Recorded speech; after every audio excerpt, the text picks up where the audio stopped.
A warm welcome to everyone on behalf of Hennepin History Museum. As Brenna said, my name is Sophie Hunt, and I'm Public Programs Manager with the museum. And I just wanted to say a few things on behalf of our museum before we get going on our event tonight. First of all, just a brief introduction to us in case you don't know about Hennepin History Museum.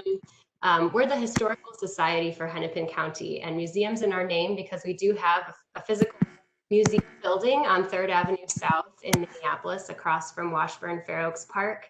And we're open Thursdays through Saturdays. We have a new exhibit up right now called Local Heroes, which pays tribute to healthcare workers in early Hennepin County history. So we'd love to see you there now or after you get your vaccine or whenever you're going to museums again. Second, just some context for this event. This is part of an ongoing initiative on the history of 35W that Hennepin History Museum has been working on with researchers and community members from A Public History of 35W, who you'll hear from later tonight. And much of it so far has been an event series that has been co-hosted with Minnesota Department of Transportation.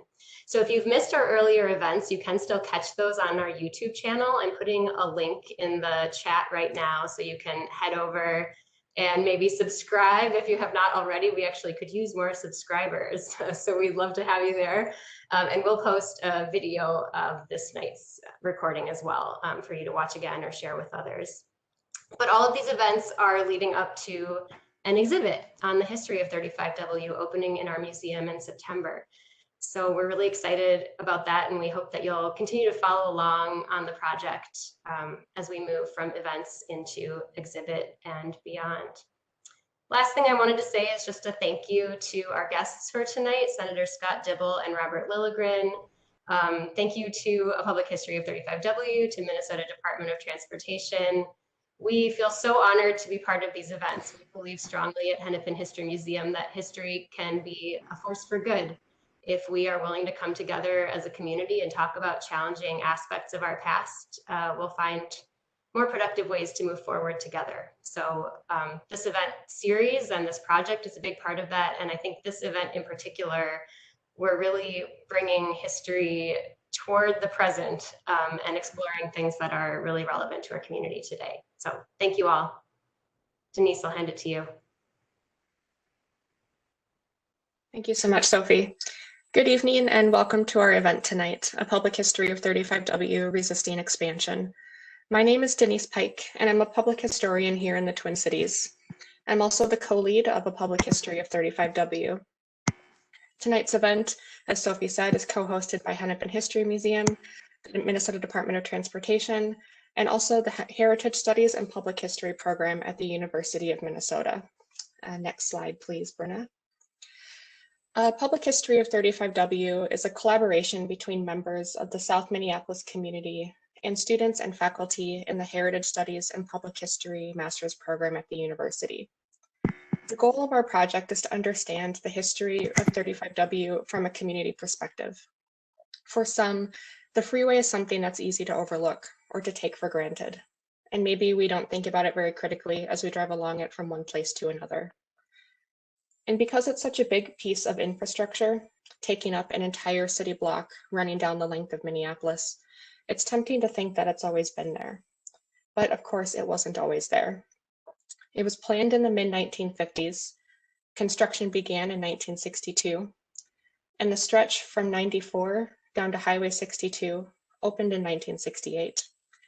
And there's some questions that we're wondering. What was it like to lose a home and be forced to move out of the freeway's path? Where did people go?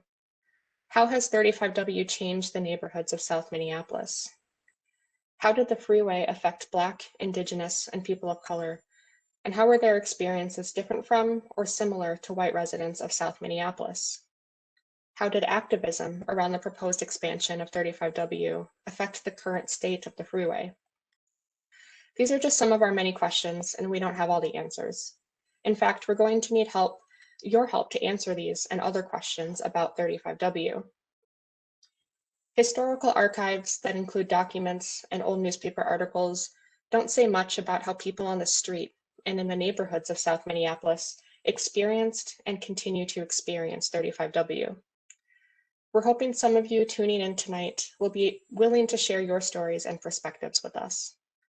Our plan is to develop an online archive of oral histories and stories about 35W in South Minneapolis. And we plan to open a public exhibition about this work at Hennepin History Museum this upcoming fall. And between now and then, we'll be hosting other events for you to get involved and to learn more about what we're finding. You may have seen some of our presentations in the past. We've presented on some details surrounding the construction of 35W, the condemnation process, the broader context of racial housing discrimination, and how that made it difficult for Black residents displaced by the freeway to relocate. Next slide, please. But tonight we'll be discussing a more recent history. Save, Don't Pave, and Trains, Not Lanes were some of the rallying cries of South Minneapolis residents who opposed plans developed by the Minnesota Department of Transportation between 1986 and the early 2000s to expand Interstate 35W. What was at stake? Who would have been most affected? And did organized opposition influence construction plans? Again, thank you for joining us tonight for a panel discussion with political and community leaders who advocated for transportation alternatives, brought awareness to automobile pollution, and pushed back against the demolition of housing for freeways. Next slide. We are joined tonight by Robert Lilligren and Senator Scott Dibble. Scott Dibble is a Minnesota State Senator, a member of the DFL who represents District 61, which includes portions of South Minneapolis and Hennepin County. He is the ranking minority member of the Transportation Finance and Policy Committee. He has had a long career advocating for civil rights and environmental protection. And this includes his work in the early 1990s with Neighborhood Transportation Network, organizing South Minneapolis neighborhood residents, activists, and elected officials to both fight the expansion of 35W and to advocate for development of a regional transit system that included light rail. Scott went on to become an aide to Minneapolis City Council member Doree Mead, who was the driving force behind Neighborhood Transportation Network. We're also joined by Robert Lilligren, who is an executive at the Native American Community Development Institute and previously served as CEO of the Little Earth United Tribes. He served on the Minneapolis City Council from 2001 to 2014, including as council vice president for 12 of those years, and as a leader on several city commissions and collaborative groups. He has also served on the Metropolitan Council's Transportation Advisory Board for 12 years while a local elected official. And they will be joined by Greg Donofrio, who is a professor and director of the University of Minnesota Heritage Studies and Public History program, and co-lead of the Public History of 35W project. Greg Donofrio will be presenting some curated questions for our panelists tonight. And in the last portion of the event, we will open the floor to some audience questions. Sophie Hunt from the Hennepin History Museum will help to moderate our audience Q&A. Please use the chat function to submit any of your questions. If you'd like to get in contact with us at a Public History of 35W, our contact email and website are listed here. Our website is www.35w.heritage.umn.edu. And our email is publichistory35w@gmail.com. Thank you again to our panel for being here tonight, and I'll hand it over to Greg. Thanks for kicking us off, Denise. Senator Dibble and Mr. Lilligren, first, let me thank you for your time tonight. I know you're both very busy. I've shared questions with you both in advance, mostly to give you a sense of the range of issues we're interested in hearing you talk about. But we don't have to rigorously stick to the script. I'd be delighted if this turned into a freewheeling conversation.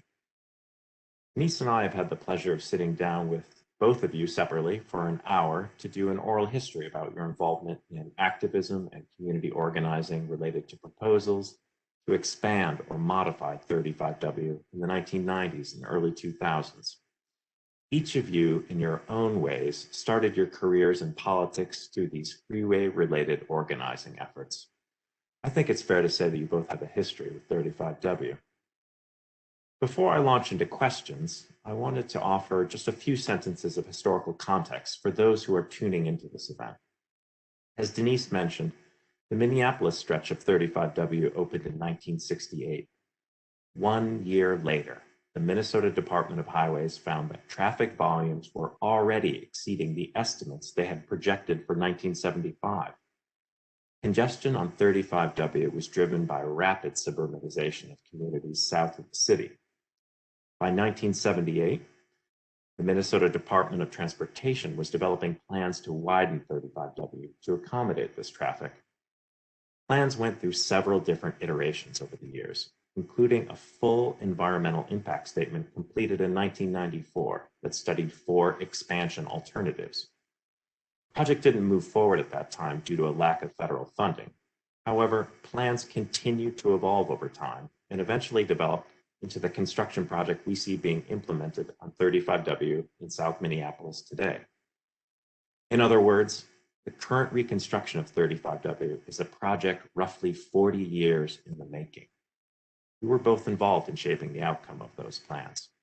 So, to begin, I'd like to ask each of you to take us back to when you first became involved with 35W as activists, community organizers, and political leaders. Where were you living? What were you doing at the time? How did you become involved? And what did you feel was at stake? Senator Dibble, if you don't mind, why don't we start with you? Well, thanks, Greg, and thanks, Denise, and thanks everyone who is attending tonight to hear about this, what I think is an amazing story. I wanted to, before I get too far into my comments, to acknowledge that Dore Mead is listening tonight. So she really should be sitting here.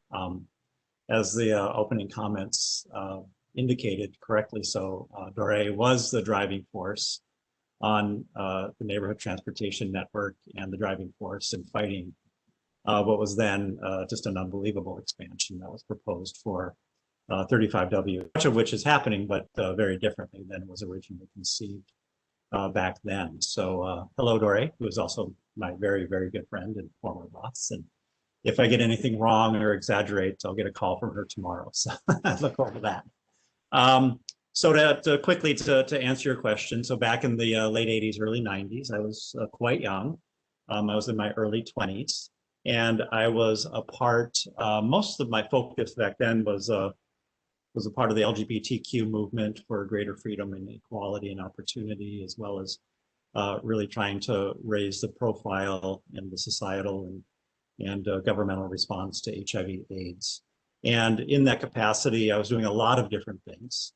I was protesting in the streets, civil disobedience, got arrested a few times. I was also, however, working on a few other kind of parallel tracks, if you will, and more legitimate kinds of politics, working as a DFL party activist, trying to elect candidates who would support these basic justice and inequality issues, defeat those who wouldn't, advancing legislative and policy proposals. I was also, interestingly, I had a corporate job, so I was kind of respectable during the daytime, if you will, wearing a suit, but trying to agitate in the corporate sector as well for changes in how our corporation functioned vis-a-vis LGBTQ people and HIV/AIDS. I was living at 18th and Park, so I was living, right there in what they called then the Dairy Queen curve. And that was a corner of the Phillips neighborhood that was slated to be completely wiped out, so that the turn there as you come north on I-35W and come into the I-94 Commons would be safer, smoother, faster, etc. I became involved because there was another LGBTQ guy, a gay guy, his name was Peter Bull, and I were friends, we were activists, and he was on the board of the Neighborhood Transportation Network. And at that point, NTN was really pivoting its approach. It had been doing a lot of creating alternatives to the design, creating alternatives to the concept of nothing but freeway expansion, trying to provide a lot of engineering alternatives. I think, and Dore can correct me, I think they even hired engineers to come up with plans and design. And it became apparent, it was becoming increasingly apparent that this was a political question more than it was an engineering question, that we couldn't outsmart and outfox the transportation engineers, that the fix was in, and they were going to do what they were going to do. And so there just needed to be a lot more organizing and activism and pressure tactics and engagement with the elected leadership of Minneapolis and of the state of Minnesota. And so my having been kind of a, I wasn't a great community leader at the time. I wouldn't say that I was, I had a big profile or projected myself quite a bit, but I was definitely an activist and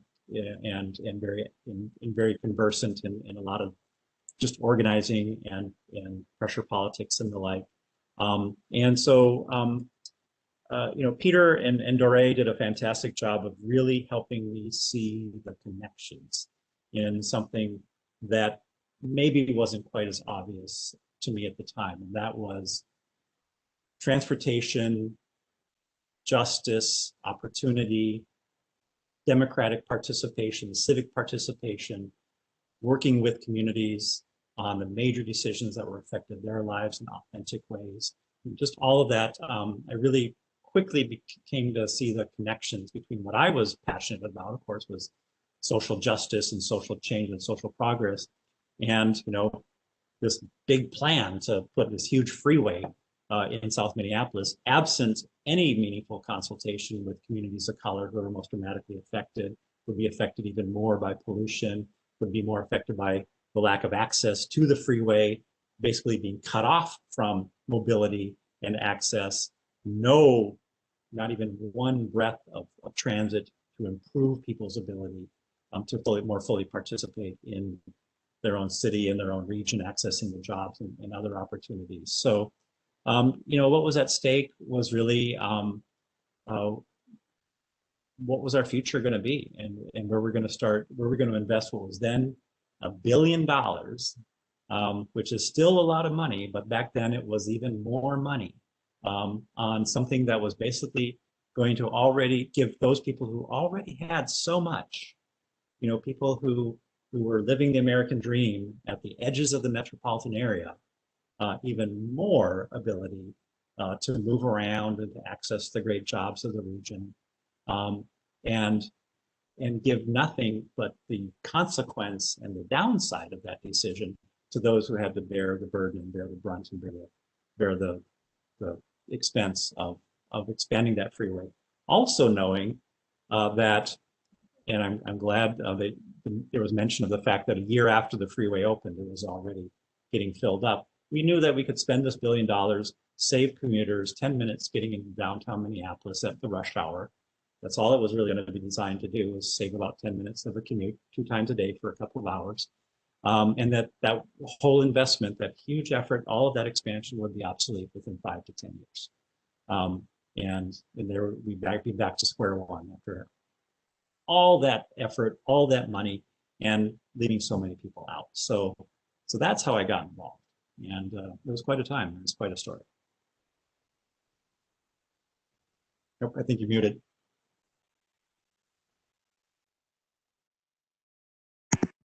Thanks for that background. Robert, how about you? When and how did you become involved with 35W? Yeah, Greg, thanks. And I just really want to thank the Hennepin History Museum, the Public History 35W Project, all the partners for having me here. It's just been such a fascinating project to watch it unfold. And I'm glad we're at this sort of expansion part of the conversation. And it's an honor to be here with Senator Dibble. And I just want to send out my thanks to Doré Mead as well. When I was first elected to the Minneapolis City Council in 2001, Doré took me under her wing. She was a great mentor, continued to be a mentor throughout my time in City Hall, and a great friend. So it's great to see you here today, Doré and Scott. I'm really, really honored to be here with you. And so my involvement with I-35W started in 1982. When I moved into the Phillips community and lived very, very near the intersection of Lake Street and 35W. I lived on the 2900 block of 3rd, and I continued to live on that block for the next 36 years. And that block really sort of shaped a lot of my activism, my involvement, my organizing, my perspective, and really influenced the trajectory of my life. And at this point of my life, 38 years later, 39, it amazes me how much I-35W influenced the entire trajectory of my life. And from my earliest days, I was a working person when I moved to the 2900 block of Third, the block as we called it. It was a great little community.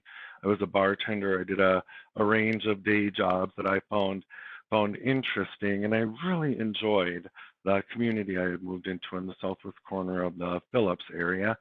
And shortly after I moved there, crack arrived in a big way in Minneapolis and in our community. And what was, a cool, kind of lower wealth, super diverse community suddenly became riddled with violence and not very safe. And so I started to organize at the block level to start, and just to really make the community safer for the families that lived there. And so I was kind of out in the community, kind of had my eyes on decisions that were going to impact the community coming down the pike. And this 35W question was one of those. And Senator Dibble's involvement predates mine with the Neighborhood Transportation Network. I was never part of that, but I knew what was going on. I was hearing names of people that would become, very high-profile politicians like Dory Mead, Scott Dibble, Frank Hornstein, involved in that. I remember when the enormous community meeting happened, and so that kind of raised the awareness of freeway stuff. But I really became involved in the mid-90s when the talk of the expansion project happened. It was called the Lake Street Access Project at the time, and this interesting convergence of events, and one of them was I was in kind of a bad motorcycle accident, and I couldn't work, and so I had a lot of time on my hands, and I was finding my way into these conversations, and this was one of them. And there were interesting partners around the table talking about this expansion. There was nobody from my community, none of my neighbors were there. And I thought, well, this is interesting. And as the design and planning activity ramped up, things like the Project Advisory Committee, sort of a formal advisory, was formed since I was there and involved. I was appointed by the county to this Project Advisory Committee, and started to see from the inside what a big infrastructure interstate project looked like being designed. And I was not really satisfied with what I saw. I didn't see that the people of my community were being served. In fact, I saw that they were being scraped away to make room for more lanes. And to me, this felt like an ongoing injustice, where it was widening lanes. So the idea was that people from outside of the city could hurry in through my community and my neighborhood, work downtown, suck up resources from the downtown, and then rush back to their communities to redeposit those resources. And throughout my activism and my elected life and the work I do now, issues of justice were always to the forefront: environmental justice, economic justice, social justice. And this really violated my values and beliefs. And so I thought it was a worthwhile place to be. And I never understood in the beginning how long and deep my involvement in 35W would be, but it has dominated my activist life, my political life, and it's interesting to see the project finally being implemented in a better way than it certainly looked 25 years ago. What I felt was at stake was the future, right? The health and vitality of my community and communities like mine. I mean, big things I felt were at stake, and it seems so obvious that we needed to decrease our dependence on fossil fuels and increase alternatives, and that just wasn't the direction this project was taking at all. And so I felt a real need to be there expressing community voice. Thanks so much to both of you. Speaking of community voice, I wonder if you could both say more about whose voices and perspectives you felt you were representing in this work. How did community get a seat at the table? And how did your work help to mobilize communities? Robert, I wonder if you mentioned your neighbors not having a voice. Who did you feel you were representing? Yeah, cool, thanks. And I really felt it was the voice of my neighbors. And, you know, I grew up with the maxim, think globally, act locally. And I really was acting very, very locally, really almost at the block level, and then out to the neighborhood level, and then sort of the multi-neighborhoods in the area. But these were voices that, you know, from my fairly privileged position, I could see they weren't voices that made it into this conversation. And so for me, I was content to feel like I was representing the people in the Phillips community, and then also as a Phillips resident, as a tribal member, as a openly gay man, I had enough sort of an outsider status that I felt authentic enough in this conversation. And then when I got appointed by the county to the project advisory committee, it was my first kind of official appointment to anything. I was specifically designated as a Phillips West neighborhood representative. Then of course, when I got elected, I had a mandate to represent first the people of the 8th Ward all along the corridor, and then for my second 2 terms on the council of the 6th Ward. Thanks. Senator Dibble, how about you? Well, felt like we were neighborhood transportation network was exactly that. Folks who lived in community in the neighborhood, who had been told, and Doré tells a very, very powerful story about how at some of the early meetings at which the concept of the expansion was presented, those who attended were basically being informed of what the plan was. And it was pretty much a done deal. And that resisting it was futile. And so it was really trying to bring the voice of those who were going to be the most affected and impacted by the expansion to bear. In the early days, like I said, trying to create alternatives, trying to create more transit as part of the mix, trying to argue about how the design could be skinnied up and still serve the mobility needs of the suburban commuter. And that quickly, not quickly, but after some period of time, became apparent that wasn't going to be just readily accepted. And so those who are living in community in the neighborhoods, mostly of South Minneapolis, but also Richfield and beyond, mostly Minneapolis and Richfield. We spent a lot of time down in, the Driftwood apartments, now called Ski Limits, talking to folks. Those would have been completely wiped out, and that was many dozens of units of affordable housing, and really helping folks. Those are very low income folks, really working hard to make sure that they were present and represented in the conversation. Robert alluded to the big meeting. Let's talk about the big hearing at Richfield High School, where they had I think the first and last public hearing of its kind as a Department of Transportation, where literally hundreds of people showed up to speak out, to rally, to hold signs, to create a big media event, and to speak out. And that was a real focus of effort for a number of months in the run up to that big hearing. And that was pretty spectacular. And the idea was, of course, to send a signal that the politics of this just was completely different than maybe the elected officials had reckoned with up and down the corridor. Thanks for those answers.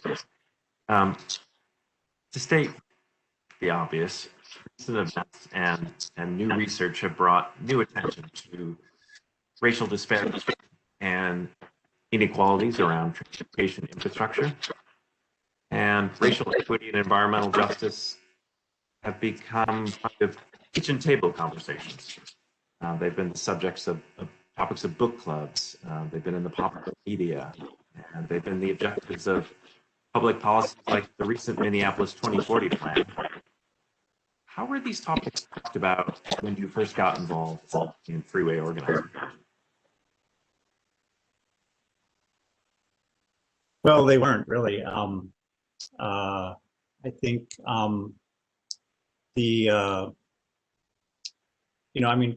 freeways are, if you look at the history of urban freeways, I like to say it's like, it's like dropping water on a hill. I've said this for years. It's like dropping water on on top of a hill, and the water goes down the path of least resistance. Freeways are drawn and are built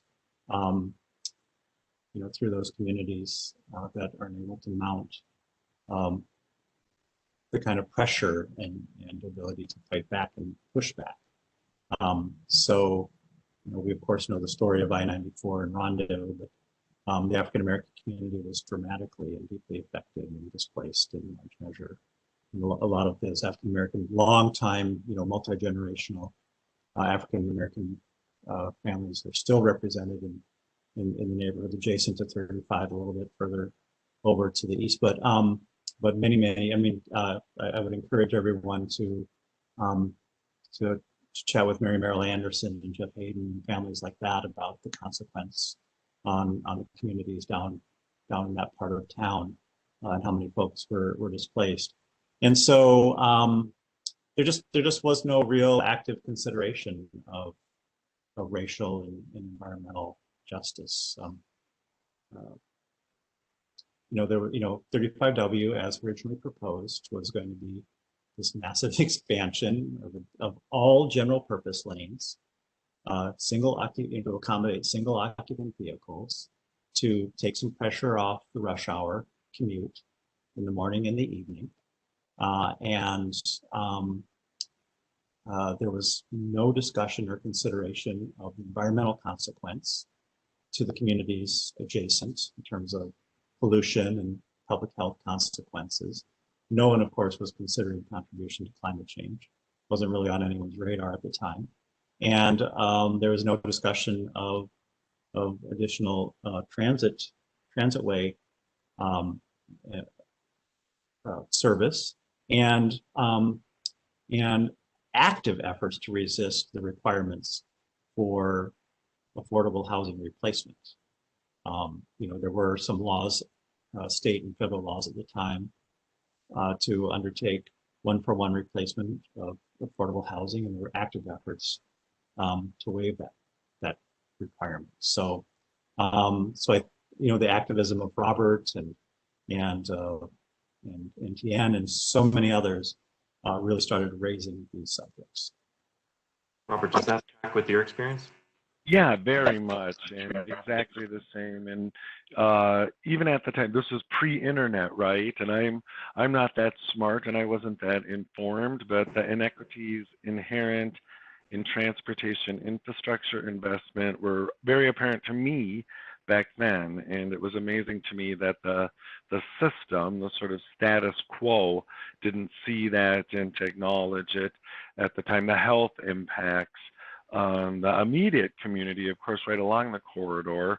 We were just sort of getting that kind of data, and again, nobody seemed to lift that up as a concern in the design or the concept just to add general purpose lanes to the freeway in South Minneapolis. And we knew about what the future of fossil fuel dependency looked like, both from a supply and from a polluting climate change kind of perspective. We were starting to understand that even back then, but again, that just did not come into the consideration or the conversation at all. The conversation resisted talking about things like that, those disparate impacts. And I remember being part of the process, I would just be incredulous about the decisions that policymakers were making and the direction they were going. It seemed to me to be like deliberately tunnel visioned. And I was really distressed at their apparent short-sightedness and their lack of concern about the impacts on the most immediate community and the broader community and, on the globe. Thanks for that. How would you characterize your interactions and meetings with the Minnesota Department of Transportation? Could you, communicate and debate the issues with the same language? Did you feel you were being heard and understood? Robert, you want to begin with that one?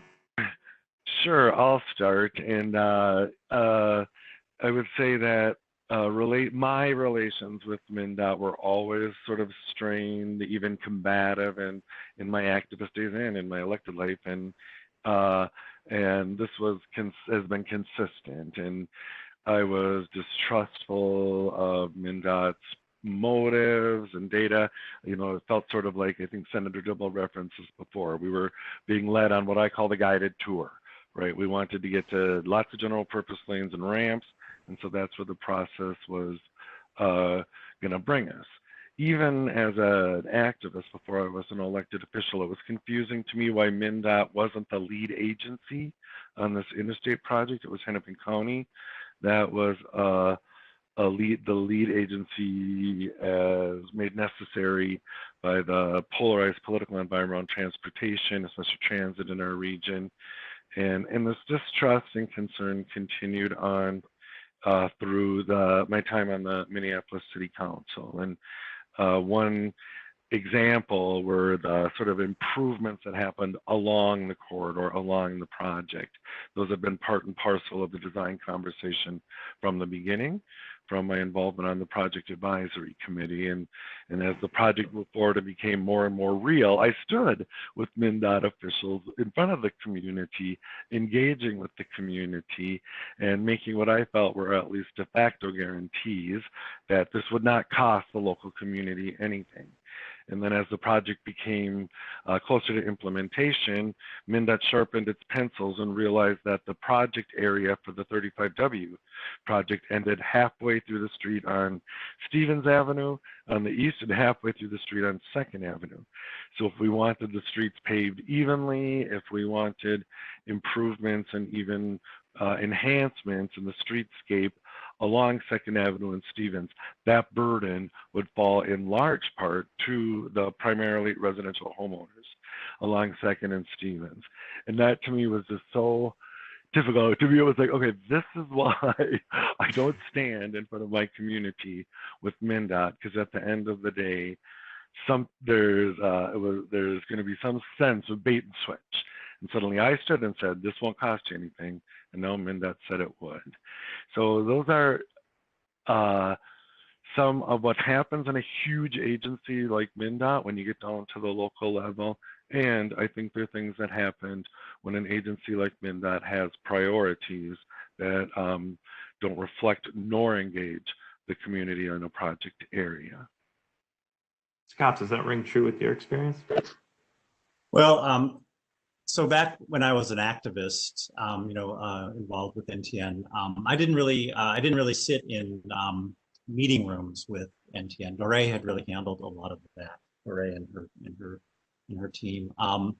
But I can say that I can report on some interactions that I was a party to, that I was a witness to. In some other forums and settings. And I'll just say, everything that Robert said, it exasperating beyond all description. Just annoying and adversarial is only beginning just to describe the dynamic that MnDOT had vis-a-vis the community, the larger community. And Hennepin County kind of fit hand in glove with all that. They were doing a lot of pointing at each other, especially when it came to the Lake Street area.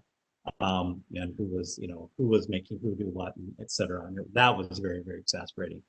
But one example was, of course, this idea that I overheard one of the traffic engineers at one of the open houses. They preferred open houses to these hearings. That way they could really sequester and segment people off in smaller private conversations.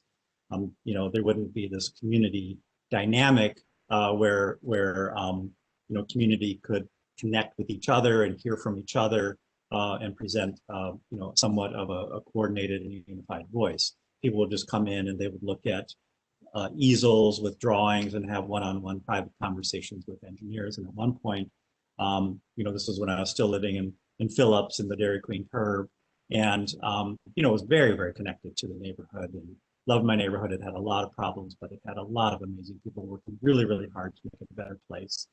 There was a lot of social capital there, a lot of connectivity.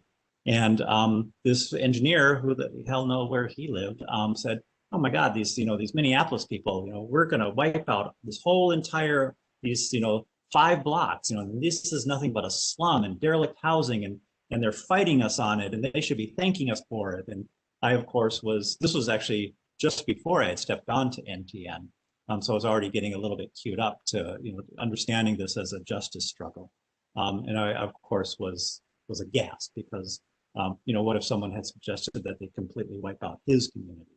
He just didn't understand and couldn't see the community for what it was and the human beings and lives that were being lived there. In another instance, Doré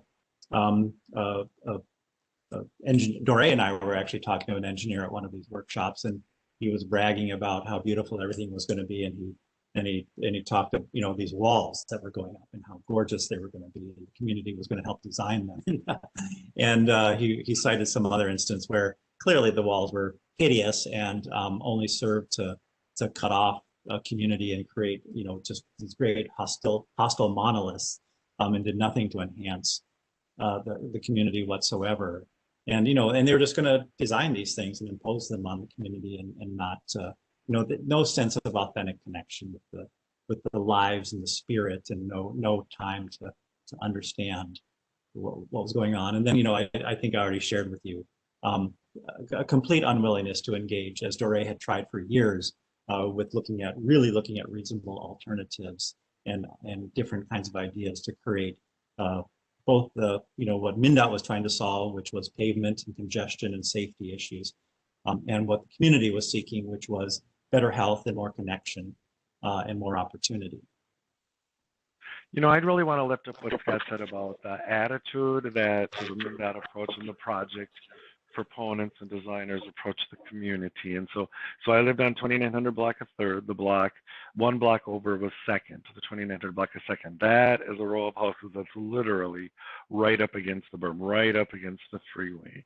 And MnDOT and the project proponents and designers would come to the community and act like they were doing them a favor and saying, "Well, we'll buy your house.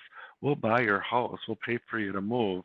And here were probably 15 families along that block that saw that block as home. They weren't looking to be bought out.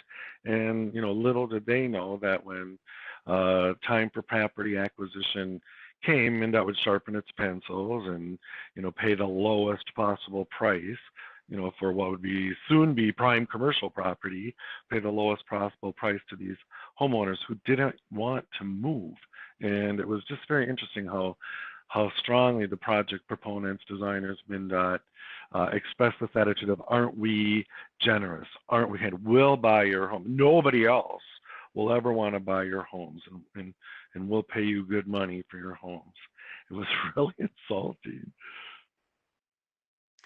I realize this isn't an easy question to answer, but I wanted to ask, do you think your advocacy and organizing efforts were successful? Did you succeed in influencing plans for 35W and related transportation infrastructure? I'd say it's very, very mixed. So the expansion that we're seeing out there now is pretty gargantuan. It's pretty dismaying. And I look at some of the elements, and it's really disappointing to see, like down in some of the completed portions in the Crosstown Commons, where we really had hoped that the flying ramps wouldn't go so high in the sky, and of course, we actually had at one point succeeded in having fixed guideway transit as a part of the final design alternative, LRT down the middle, and then they decided to segment the project into smaller pieces, so they never really had to conform and comply with the final decision of the environmental impact statement. We actually sued them on that principle of segmenting and not conforming to the laws, the national environmental protection laws and the Minnesota laws. But we lost on the first round and couldn't post a big enough bond to pursue an appeal in federal court. We had to buy this gargantuan bond. And by the time the decision was made, so much of the construction would have substantially completed that a judge would have found the whole case moot anyways, because that's kind of how it all works. They game the system like that. But I will say that the expansion is not as large as it had originally been conceived, and as many units of affordable housing were not wiped out in small businesses. And the Orange Line is going to, before too long, be an actual viable, strong bus rapid transit line that'll give people greater mobility and access who need it. The transit hub at Lake Street is far, far better than anything that was ever conceived, and that's thanks a lot to Robert's advocacy. We have to call out Jean Massey, who was a big part of that early fight, who was just absolutely unyielding. She's a force of nature herself, and I think we put transit on the regional agenda in a way that it hadn't been before, as a part of this organizing. Some of the early conversations of the transit for livable communities, now known as Move Minnesota, were born out of this organizing effort, and a lot of the activism around complete streets and neighborhood livability and people's expectation that they more fully participate in major infrastructure decisions and the major decisions that are affecting their lives and their livelihoods and their families and their prosperity in their communities. That took hold, although I'll save a critique on that for a little bit later, because we're not quite there yet on a lot of these things. Right, thank you. Yeah, Robert. and so I would kind of give the same answer as Scott, more or less. I feel like my activism was effective. When I first started, I was a community activist, a neighborhood representative. I was the lone voice of opposition on this whole project advisory committee until people like Jean Massey came along, Antonio Rosell. We were still a tremendously small minority of voices. And then I got on city council, in part, this pathway to try to figure out this arcane and Byzantine world of transportation funding and policy prompted me to run for office. And I really drove sort of to the center of the federal transportation sort of spending governance in our region while I was on city council to learn more. And, for years on Minneapolis City Council, nothing would happen on this project. It would not move forward. And I would claim that as a success. It's like, yay, nothing's happened. And with some colleagues on the council standing together, early on it was with council members Dan Najalik and Dean Zimmerman, and then later it was with council member Elizabeth Glidden as just a super strong ally in representing the community's interests here. And really, and I think this is kind of a success story that doesn't get told a lot, that the city of Minneapolis sort of took the lead in convening the concerned jurisdictions into a conversation that could lead us into some kind of agreement. And we would hold these meetings, sometimes I call them cage matches, where the decision makers from every jurisdiction would be in the room together and try to figure out how to go forward. And please remember, I opposed this to the end. I was the lone no vote on the layout on the Minneapolis City Council. And I knew something was going to happen and that it was valuable to be involved, for me to be involved to help steer it as much as possible. And so, as the senator just said, the final, at least north of 42nd, the final design is essentially within the footprint of the existing interstate. The transit is integrated into the design, and we were very fortunate to have close by a real cautionary tale, a negative example in Lake Street and Hiawatha, and where the Blue Line runs, where it was kind of the same situation, right? 5 jurisdictions of government with concurrent projects that couldn't come together. There's actually a disincentive within the system for them to work together. if I add components of your project, Metro Transit, to my project, MnDOT, it adds cost. It makes it less viable for federal funding. And so we could point to Hiawatha. We're not doing Lake and Hiawatha here. This is going to emphasize placemaking, community building. And so integrating that transit in design and integrating transit funding into an interstate project. I mean, those were big steps at the time. And from the city perspective, I think we put 5 priorities down and said, okay, until we meet these priorities, we are not going to support this alignment. Things like a connection to the Midtown Greenway. The first station had no connection to the Greenway. It was actually over the Greenway more, so they moved the station south and built the connection. But this emphasis on placemaking over just freeway design, transit design, I think from the city level, we were very successful at bringing that forward. And I think it's a better project because of it. Thanks to both of you.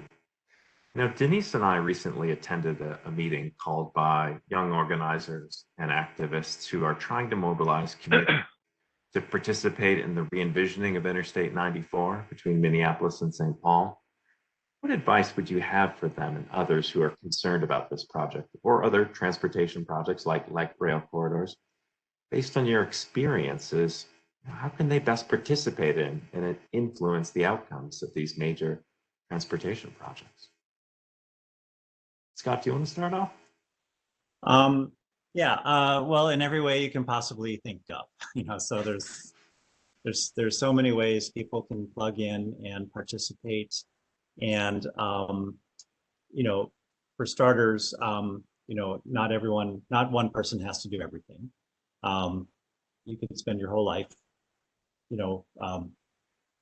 every waking moment, every weekend, every evening, even your lunch hour, or even while you're at work, trying to engage in this stuff, because there's just a lot to be done and a lot of plates spinning in the air.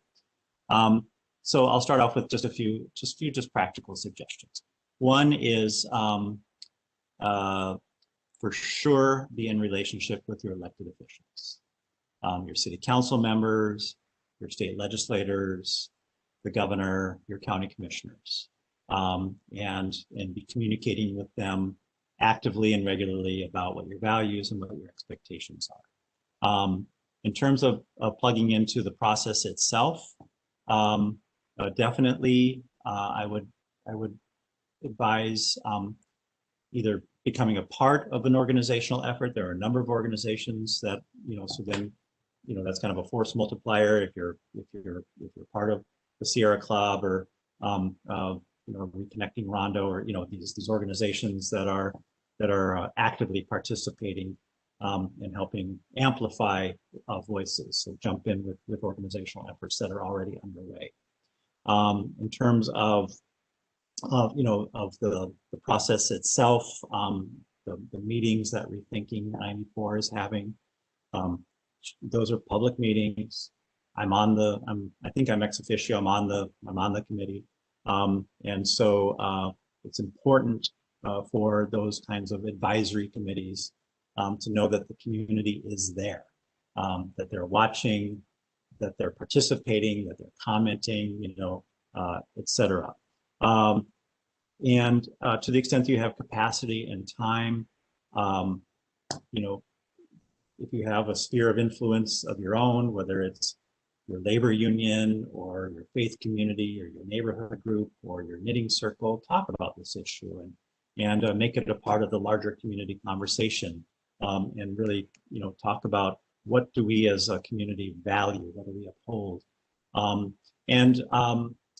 would just say that, I think Margaret Anderson Kelleher, the Commissioner of Transportation, I think the agency is striving to do the right thing, but there is this historic freight that they deal with. One of the testifiers at the last Rethinking community meeting said, I hear you and this all sounds great. However, why are we even talking about I-94? We're talking because MnDOT has a problem, and they define the problem as congestion, automobile congestion along I-94, pavement condition and safety issues. All automobile-centric drivers. That's why we're even approaching and having this conversation. You know, yet what are we here talking about?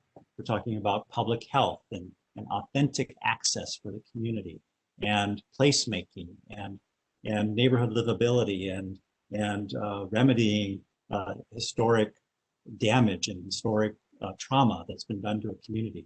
What if those were the things that had actually placed I-94 at the center of MnDOT's target for something that needed to be addressed and issued? And I thought that was such a wonderful way to reframe the whole conversation and really point to just the prevailing culture of transportation agencies and what really motivates them, so that we're not backing into and trying to jerry-rig some of these considerations around alternative modes and neighborhood livability and public health, et cetera, that authentically becomes a part of the project. And unfortunately, you know, there's some legal constraints around, you know, the NEPA laws and project scope and what the FHWA requires and stuff, and that's all well and fine. But really pushing these elected officials and public agencies to say, that's fine for the legal purposes, but this project really is about everything around that freeway too.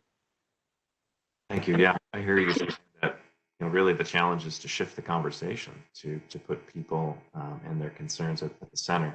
Yeah, and one more thing, if you're an artist, make art about this. You know, it engages people, it accesses people in ways that you don't have access, you know, so slide decks and lectures and statistics and, you know, meetings and speeches are great, but poetry and visual arts and theatrical representations reaches people and organizes people in ways that are very, very powerful. Thanks, and we've tried to capture some of those past artistic responses to 35W in an essay on our website. Robert, how about you? What advice would you have? Yeah, cool. So yes to everything Senator Dibble just said, and I really like the comment you made, Greg, about sort of the reframing and when I was a neighborhood rep and then a city council member, you know, and engaging the communities and trying to hear from everybody, and often small business community voice on Lake Street, especially the middle section of East Lake Street, often was framed in favor of the access project, lanes and ramps, because there was this idea that more cars equal economic development.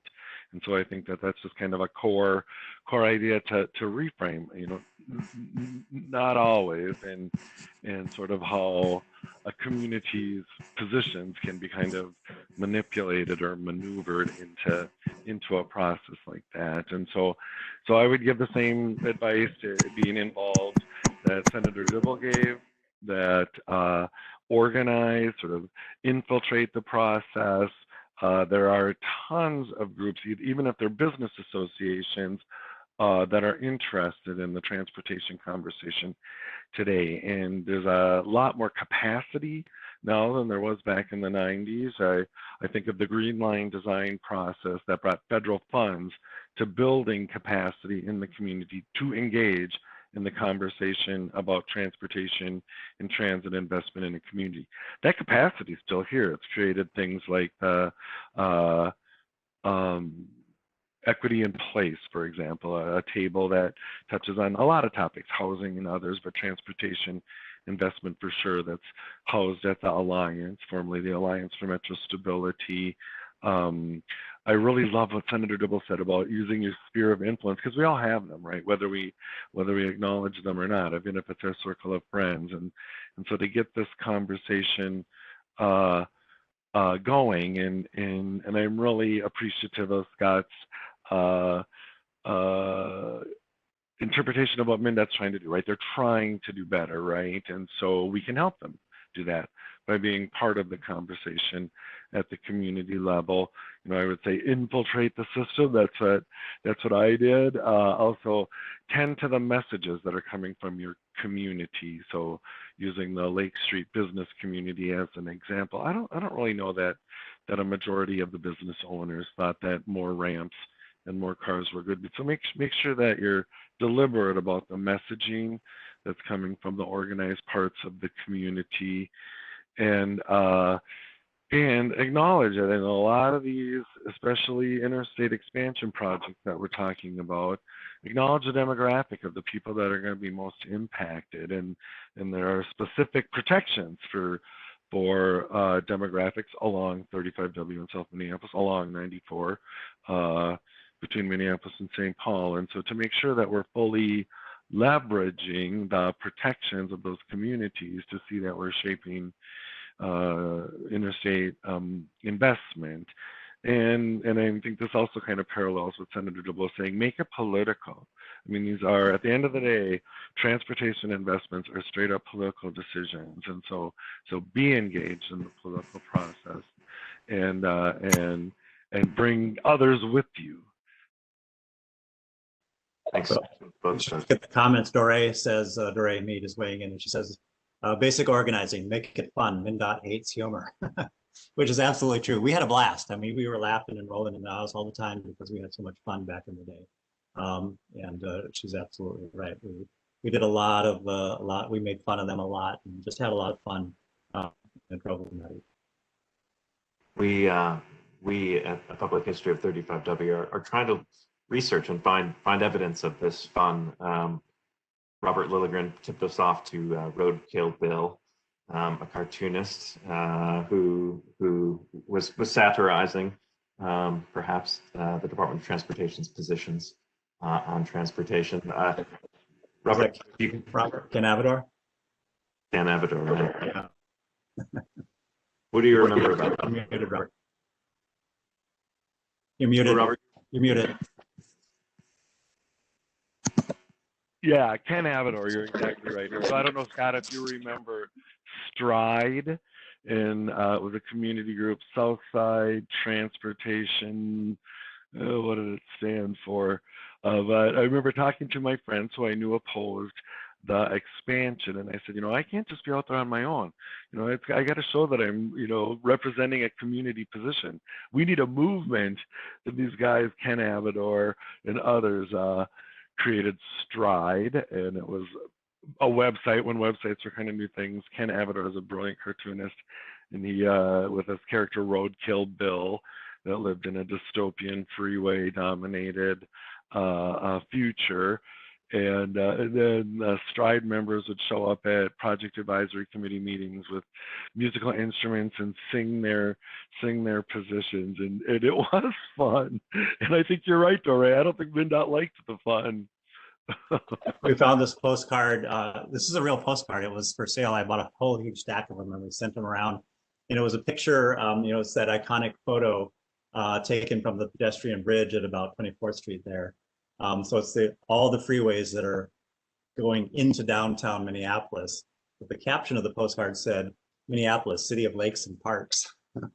So that was pretty fun. I remember the Stride guys took when MnDOT had created what was pretty new technology then, and they kind of had this split screen, and they went through the corridor and showed what it would look like with the new project. And so the appearance was of this freeway just devouring a community all the way up the corridor, and the Stride guys recast it with the musical score of The Ride of the Valkyries running up the freeway as it devoured Minneapolis, and then a woman shrieking the whole way.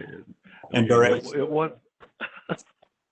favorite joke was trying to address congestion by adding more lanes is trying to address obesity by buying a larger belt. Ruth Foster's tipping us off to Andy Singer's cartoons, No Exits. We haven't seen yet, Ruth, so thank you for that. Yes. I wonder if you ever felt like that kind of lighthearted activity undermined your positions at all. I'm sorry, ask that again. I wonder if you ever worried that these sort of more lighthearted activities undermined your positions at all. No, not at all. I don't think so. No, I'd say the same. I came out of ACT UP, the AIDS Coalition to Unleash Power. That was deadly serious work that we were doing. That was about saving lives, and that was about raising consciousness and awareness around this very, very serious pandemic that was killing literally thousands of marginalized members of our society. A great deal of what we did really revolved around visual arts and around street theater, and really captivated I don't want to say it's stereotypical, but the spirit of the LGBTQ community and just looking at the absurdity of life and making fun of it, and making fun of ourselves and making fun of the people who were our targets. ACT UP was based in a movement based in rage and anger, and that'll burn you out really fast. So humor was an antidote and a tool, and I think highly effective, disarming, engaged people in ways that they didn't expect to be engaged. And so it was about our energy, and it's about the energy we put out there, so that we could sustain a movement and be more effective. And I think we translated some of that to what we did at NTN. Right. I agree with that. I think the humor, it made the process more accessible. You have freeway design, which is engineer driven, becomes very, very technical. It has a whole vocabulary. Each project has a whole vocabulary of its own, which is designed to exclude people, right? And so when you use these humor and lighter tactics, it makes it just that much more accessible to people. So I think it enhanced the community's ability to engage rather than inhibited. Well, I will throw out a request to people in the audience. One of the greatest challenges we have in our project history of 35W is with images, with visual representation. We're trying to tell a story of the freeway from a community perspective, and yet most of the images we have are of the freeway. So if anybody has photos that capture this activism that Robert and Scott are talking about, we'd love to hear from you. Please get in touch.